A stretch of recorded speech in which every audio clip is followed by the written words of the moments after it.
wabarakatuh. Innal hamdalillah nahmaduhu wa nasta'inuhu wa nastaghfiruh wa na'udzu billahi min syururi anfusina wa sayyiati a'malina may yahdihillahu fala mudhillalah wa may yudlil fala hadiyalah.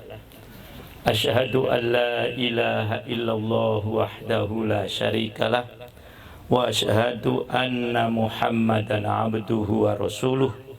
Masya Allahu kan wa ma lam yasha lam yakun, la haula wa la quwata illa billahil aliyil azim, amma ba'd. Yang kita hormati Camat Seputih Surabaya, mohon maaf, Bapak Dedi Fadillah.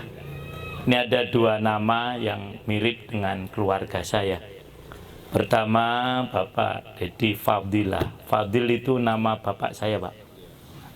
Bapak saya sambungan. Nah, kemudian Bapak Imam Mansur. Mansur itu nama bapak saya, Pak. Nah, ya, almarhum. Jadi kok pas itu. Nah, ya, cocok insya Allah. Ya. Yang dimuliakan oleh Allah Subhanahu wa Ta'ala. Kemudian para walul imam, Ustadz Abdullah Muthalib, para naibul imam, ikhwan akhwat, wabil khusus Bapak pembangun ini nih. Wah, Masya Allah. Tanpa bapak-bapak semua rasanya tidak mungkin acara pagi ini terjadi, ya. Oleh karena itu, alhamdulillah pada pagi hari ini kita akan meletakkan batu pertama dan seterusnya. Karena biasanya peletakan batu pertama ya pertama itu. Setelah itu ditinggal. Loh, banyak nasib masjid seperti itu. Diletakkan batu pertama, ada gubernur, ada bahkan presiden. Tapi habis itu ya pertama itu. Lah kok dilanjutkan? Kan cuman peletakan batu pertama, Pak. Nah, saya tidak ingin peletakan batu pertama saja. Tapi hendaknya seterusnya. Tadi saya tanya sama Bapak yang koordinator. Mau berapa? Kalau tadi Pak Mansur kan tanya berapa tahun, saya tanya berapa bulan masjid ini akan jadi. Nah, gitu. Nah, mudah-mudahan nih Pak Mansur, kalau bisa, saya bilang sama para yang bangun, bagaimana kalau tarawih tahun depan sudah di masjid ini? Nah, ya itu mudah-mudahan, ya. Nah, ikhwan akhwat, ini nanti ada dua acara penting, tiga bahkan. Pertama adalah sambutan dari saya untuk ya sekedar bagaimana kita meluruskan niat kita dalam membangun masjid. Kemudian ada saya minta penarikan dana. Jadi seberapa adanya lah yang di kantong Bapak nanti dikeluarin. Ya itu ini. Memang ini enggak, ini acara mendadak nih ya. Tapi saya kepingin ini ada hasilnya nanti, walaupun 500.000 nggak apa-apa. Nah, sebagai wujud dari kita kepingin menyelesaikan ini, maka saya minta surbannya Abun atau surbannya Bapak ini nanti Pak, nanti ya itu ya. Atau kotak juga nggak apa-apa ya. Dimulainya dari saya ya itu. Nah, yang di kantong saya ini ada berapa ya? Biasanya nggak bawa uang saya, mudah-mudahan ini ada isinya ya itu. Nah, kemudian para ikhwan, saya berharap masjid yang kita bangun ini minimalnya punya 5 fungsi. Satu, sebagai pemersatu umat. Ini inti. Jangan sampai masjid ini seperti yang digambarkan tadi juga dibaca di surah At-Taubah, tafriq bainal mu'minin, memecah belah umat Islam. Maka fungsi masjid utama adalah untuk sholat berjamaah. Sholat berjamaah jangan hanya berjamaah di masjid saja, tapi setelah itu keluar dari masjid berpecah belah. Saya harapkan tidak terjadi. Masjid ini harus sebagai pemersatu umat. Nah, umat Islam itu siapa? Umat Islam adalah orang yang sudah membaca syahadat. Syahadat tauhid dan syahadat rasul. Apapun kelompoknya, apapun golongannya, apapun amalnya, selama dia itu masih syahadat, itu adalah umat Islam. Jadi mungkin nanti ada kelompok lain yang sholat di sini, seperti dikatakan, silakan. Selama itu adalah umat Islam. Syukur-syukur bisa berfungsi rahmatan lil alamin. Bukan hanya untuk umat Islam. Karena Islam ini adalah rahmat bagi semesta alam. Dan ini sesuai dengan Pancasila. Tidak hanya untuk umat Islam saja. Maka betul tadi halaman yang cukup luas. Mungkin bisa dipergunakan untuk umat yang lain. Karena memang kita juga punya aturan. Dan cara alhamdulillah, katanya yang ikut bangun ini ada yang dari teman-teman dari agama Hindu, Pak. Masya Allah. Nah ya, jadi itulah fungsi rahmatan lil alamin. Masjid ini untuk mempersatukan umat dan rahmat bagi semesta alam. Nah, untuk mempersatukan umat itu hendaknya diperhatikan. Jangan sampai masalah siasah, masalah politik dibicarakan di masjid. Dan ini sudah menjadi aturan kita sebagai bangsa bernegara. Maka tidak boleh kampanye di masjid, nggak boleh. Bisa ditangkap itu oleh KPU. Jadi jangan sekali-kali menggunakan masjid sebagai tempat untuk bicara masalah politik. Masalah politik ada tempatnya, yaitu di DPR, di gedung DPR atau di mana saja. Tapi jangan sampai di masjid. Karena apa? Seorang ulama, pengarang kitab Tafsir Al-Manar, menjelaskan yang membuat umat Islam berpecah belah itu 4 hal. 1, as-siyasah. Pertama, masalah politik. Yang kedua, masalah furu'iyah, far'iyah. Masalah cabang-cabang. Misalnya, masalah sholat subuh. Intinya 2 rakaat. Ada yang pakai kunut, ada yang tidak. Itu semuanya sah sholat subuhnya. Asal 2 rakaat.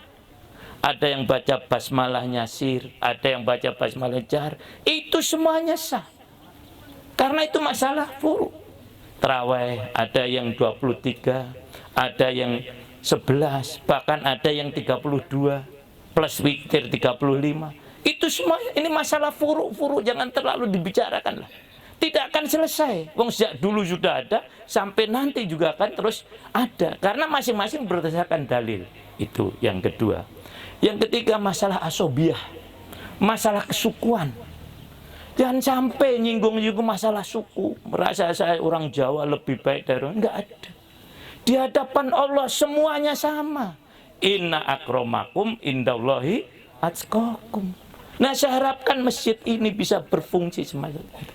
Yang terakhir, yang keempat adalah jangan bangga dengan pendapat. Ijabu kulli dira'in bira'yi. Ini yang kadang menyebabkan kita berpecah belah. Ulama ini benar, ulama ini salah. Sepanjang itu pendapat ulama, tidak ada jaminan yang benar. Yang benar hanya Quran dan Rasulullah Sallallahu Alaihi Wasallam. Kalau ulama ada salah, ada benar. Maka Imam Syafi'i mengatakan, kullu, semua yang sahih, kullu hadisin sahihin huwa madhabi. Semua hadis yang sahih itu madhab saya. Jadi jangan sampai masalah pendapat-pendapat ulama kemudian kita bicarakan di sini menganggap yang ulama ini lebih hebat, yang ulama ini kurang hebat. Kita pun punya ulama-ulama yang hebat-hebat. Kayak Hasyim Asy'ari, tokoh NU, hebat. Kitabnya banyak yang berbahasa Arab, bahkan hampir tidak ada yang berbahasa Melayu, tidak ada. Dan dikaji di mana-mana. Kemudian dalam pergerakan misalnya Kiai Haji Ahmad Dahlan. Ini satu guru waktu dulu di Mekah. Tapi kenapa balik Indonesia kadang-kadang pengikutnya jadi ribut. Hanya masalah kunut. Ada ulama yang juga diakui Wali Al-Fatah. Yang beliau kemudian mengajak muslimin supaya bisa bersatu dalam jamaah muslimin. Nah, itu kita punya banyak ulama. Di samping juga ulama-ulama dari luar juga banyak. Al-Maududi misalnya. Kemudian juga Muhammad bin Abdul Wahab yang kemudian muncul Wahabi. Dan seterusnya. Tetapi kalau namanya ulama tidak ada jaminan hak, nggak ada. Yang jaminan hak hanya Al-Quran dan Rasulullah SAW. Sampai hadis pun nggak ada, hadis hak nggak ada. Hadis paling tinggi sahih.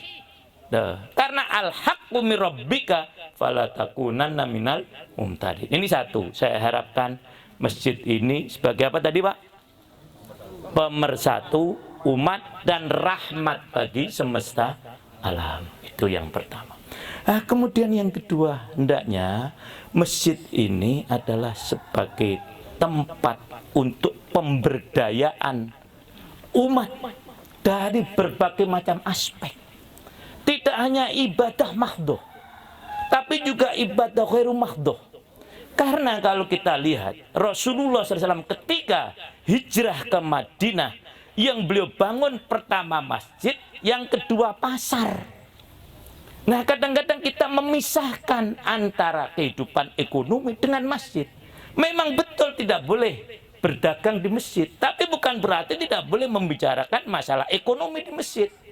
Maka benar nih Pak Mansur, kalau misalnya nanti sudah jadi, karena ini halaman ini cukup luas, ada kan itu misalnya pasar Jumat pagi, nah kan itu, atau setelah Jumat kan mesti banyak jamaahnya, di situ ada pasar Krempeng dan seterusnya, sehingga ekonomi umat bisa tumbuh dari mana? Dari masjid, tidak hanya dari pasar saja. Maka kemarin saya ingatkan, ketika Sa'ad bin Abi Waqqas sebagai walul imam di Syria di Syam, kemudian beliau mengirim maket gambar masjid ketika beliau akan bangun masjid. Dilihat oleh Umar, sama seperti ini kan, dikirimkan oleh Pak Insinyur Yati Cahyati ke saya. Hampir sama analisis saya. Mas, kenapa tidak dibuat lapangan olahraga? Kaget dia. Lu kok apa hubungannya lapangan olahraga dengan masjid?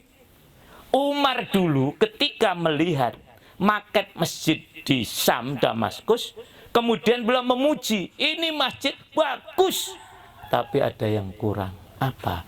Lapangan olahraga. Jadi ini kalau misalnya ini nanti dibuat misalnya untuk lapangan voli, kalau memang masih cukup, atau minimalnya tenis meja, sehingga anak-anak yang berolahraga bisa terkontrol. Waktu maghrib selesai, kemana? Dia pulang kemudian sholat di masjid. Jadi untuk pemberdayaan umat, ini yang kedua. Tidak hanya untuk ibadah mahdhah. Nah, kemudian yang ketiga, hendaknya masjid ini adalah untuk pendidikan, terutama sekali masalah kebersihan. Yang ini kita lemah sudah tentu. Saya berkali-kali mohon maaf Pak Camat ya, saya beberapa kali ke luar negeri, terutama kalau kita ke Eropa. Memang ada negeri-negeri kafir yang jorok, kotor ada. Tapi rata-rata, kalau termasuk yang kotor itu Filipina agak kotor. Cina lagi ya itu ini. Cina itu di beberapa tempat sangat kotor. Makanya banyak orang-orang Cina yang tidak betah di sana, yang belum tersentuh. Saya pernah ke Cina, itu hampir keliru antara air kencing dengan air untuk membersihkan kencing jadi satu, Pak. Nah, saya kira itu air untuk cebok, mohon maaf. Tapi ternyata itu air kencing yang memang ditampung. Jadi kalau ke sana tidak bawa air ini sendiri, wah sulit. Wong sana tidak ada tradisi cebok, nggak ada. Bahkan, ini mohon agak jorok, kotoran manusia ditampung, tidak dibuang. Kemudian untuk pupuk dan seterusnya. Nah, Islam tidak. Seharusnya muslimin ini adalah utama atau penggerak bidang kebersihan. Karena ayat yang turun soal kebersihan itu hubungannya dengan masjid. Kalau tadi dibacakan, la masjidun usisa ala taqwa min awali yaumin haqqu an taquma fihi rijalun yuhibbuna yatatahharu wallahu yuhibbul mutahhirin. Maka sering saya bergurau dengan orang anak-anak atau audien. Kita ini disuruh oleh Allah bersih apa kotor? Mereka jawab, bersih. Salah. Kita tidak disuruh bersih, tidak. Kalau gitu kotor, Pak, lebih salah lagi. Kita disuruh lebih bersih. Loh, paling bersih. Wallahu yuhibbul mutahhirin. Allah senang kepada orang yang sangat bersih. Bersih saja belum disenangi oleh Allah. Tetapi yang disenangi adalah orang yang sangat bersih. Ayat ini turun berkenaan dengan Masjid Quba, yang penghuninya itu dipuji oleh Allah. Allah sangat senang kepada orang yang sangat bersih. Rasulullah tanya, kenapa Anda sampai dipuji oleh Allah di dalam Al-Quran? Apa rahasianya?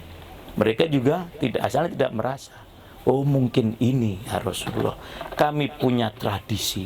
Ketika istinja, ketika bebersih dari buang air, saya menggunakan 2 alat pembersih. Pertama batu, yang kedua air. Coba itu ribuan tahun yang lalu budaya bersih sudah mereka lakukan. Nah, kalau sampai masjid ini tidak bisa memberikan pendidikan kebersihan, berarti salah satu fungsinya kurang. Dalam hadis juga jelas yang kemarin saya sampaikan, mau tak ulangi lagi ya Pak Mansur, ya nggak apa-apa ya. Nah, Aisyah berkata, umirna an nabniyal masjid fiddur wa an yutoyaba wa yutoharu. Kami diperintahkan oleh Rasulullah untuk membangun masjid di perkampungan, dan kami diperintahkan untuk mewangi-wangikan masjid dan membersihkannya. Jadi sekali lagi, masjid marilah kita jadikan sebagai tempat pendidikan budaya bersih yang ternyata sekarang memang sangat-sangat diperhatikan oleh pemerintah dan dunia. Karena apa? Corona itu sebab utamanya adalah karena kurang menjaga kebersihan. Maka di mana-mana kan standarnya 3. 1, jaga kebersihan. 2, pakai masker. Yang ketiga, jaga jarak. Loh, kalau di sini nggak ada corona, maka nggak ada jaga jarak. Amin. Lah. Jadi sekali lagi, yang ketiga, jadikan masjid ini sebagai tempat penyebaran inti kehidupan masyarakat, terutama sekali kebersihan, belum yang lain. Nah, kemudian yang keempat, jangan sampai masjid ini lawan dari sebagai tempat untuk pemecah belah umat dan penimbul masalah. Karena banyak kadang-kadang masalah itu muncul di masjid. Problematika Indonesia ini memang banyak. Tanggung jawab siapa? Bukan hanya tanggung jawab Pak Camat, bukan. Bukan tanggung jawab Pak Bupati, bukan tanggung jawab Pak Jokowi, tanggung jawab kita semuanya sebagai bangsa Indonesia. Maka jangan membuat masalah. Apalagi membuat masalah asalnya dari masjid.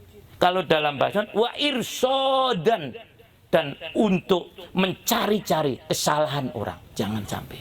Jadi hindarkan membuat masalah yang munculnya dari masjid, sehingga orang datang ke masjid yang asalnya misalnya belum tahu masalah agama, keluar tambah agama. Yang dulunya bermusuh-musuhan, datang di masjid, keluar sudah jadi rukun. Yang dulunya belum mengerti masalah kebersihan, datang ke masjid, keluar tahu masalah kebersihan. Yang suami istri gudregan, ngerti gudregan? Dari rumah datang ke masjid, bar itu keluar peluk-pelukan suami, Masya Allah. Nah ini, jadi jangan sampai masjid ini sebagai sumber permasalahan, tapi justru untuk problem solving masalah umat. Karena apa? Karena ilmu yang bermanfaat itu cirinya 3 minimal. 1, ilmu tadi dapat diamalkan oleh diri sendiri. Yang kedua, ilmu tadi diamalkan untuk orang lain. Dan yang keempat, ilmu tadi dapat memecahkan permasalahan problematika masyarakat. Baru itu namanya ilmu yang bermanfaat. Nah, mudah-mudahan ilmu tadi muncul dari Masjid Al-Muttaqin ini. Amin ya Rabbal Alamin. Nah, yang kelima, yang terakhir.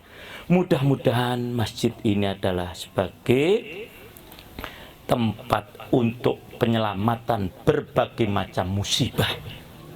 Nah, karena dalam hadis disebutkan, hadis qudsi, ini ahammu bi adabi ibadi fa'angduru ila umaril masajid wa julasail Quran wa wildanil muslim fayaskunu ghadabi.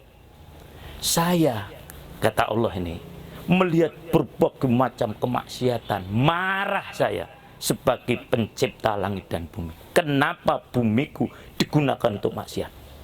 Tetapi saya melihat masih ada 3 kelompok. Yang pertama, umaril masajid. Yang pertama adalah orang-orang yang memakmurkan masjid. Memakmurkan masjid, ada yang memakmurkan secara hissi, membangun. Yang kedua maknawi, kemudian mengisinya dengan berbagai macam aktivitas seperti yang saya sampaikan. Satu, wajulasail Quran, dan orang-orang yang duduk tekun membaca Al-Quran. Yang ketiga, wawil danil muslim, saya lihat masih banyak putra-putri umat Islam. Maka mudah-mudahan dengan ini nanti minimal yang pertama hendaknya bisa jadi TPQ, Pak, ya.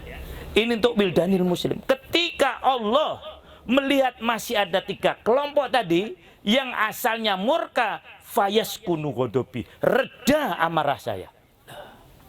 Jadi apabila masjid ini makmur, tidak akan ada bencana yang turun. Ini terbukti.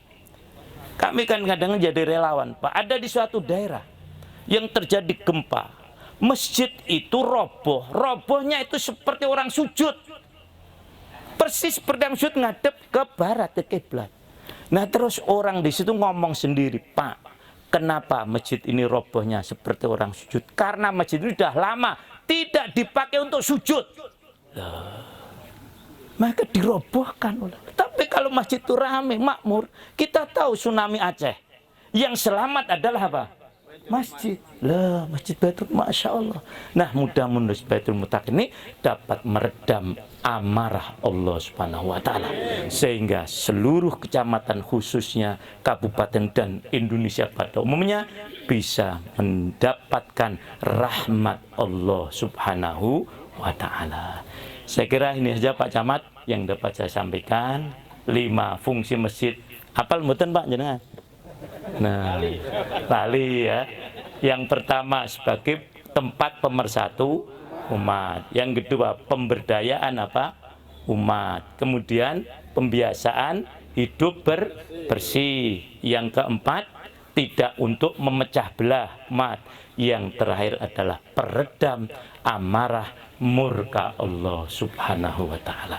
Demikian dari kami, mudah-mudahan manfaat.